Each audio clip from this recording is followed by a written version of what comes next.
frères et sœurs de lutte, la France va mal. En septembre, nous savons tous que nous courons à la catastrophe. Comment ça se fait?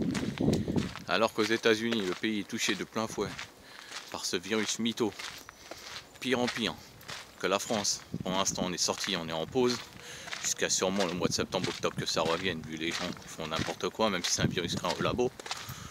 Les gens se collent, les gens ne peuvent pas s'empêcher de se coller, le français ne peut pas s'empêcher d'être regroupé. Alors en septembre-octobre, on sait tous que ça va revenir. Mais comment ça se fait que l'Amérique, qui est encore touchée de plein fouet, a réussi à créer 4 millions d'emplois en un mois? La France, on a détruit plus de 2 millions.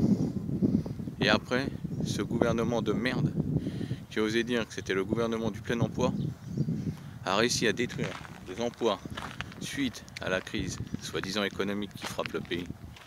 Après la crise, comme je disais, l'Amérique qui est touchée de plein fouet, encore à ce jour, a réussi à créer 4 millions d'emplois en un mois. La France en a détruit 2. Et en septembre, ça va continuer. Alors que ce gouvernement était soi-disant celui du plein emploi, c'est celui de la destruction de la France. Mais comme tous les moutons n'ont toujours pas compris que les moutons préfèrent partir en vacances, ou que les prix ont plus que triplé, et avoir des vacances cachées parce que on a un temps pourri et on aura un été pourri, on a eu que le confinement qui a été bien.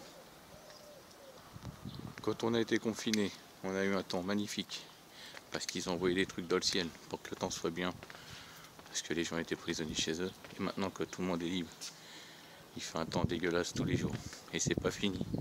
Vous n'avez pas vu les prévisions météo? Réveillez-vous un peu les moutons. Là, il vous a laissé un sursis pour partir en vacances, cachez votre argent qui vous reste. Et en septembre, tout le monde va en baver, croyez-moi. Moi je dis pour une fois, vive l'Amérique.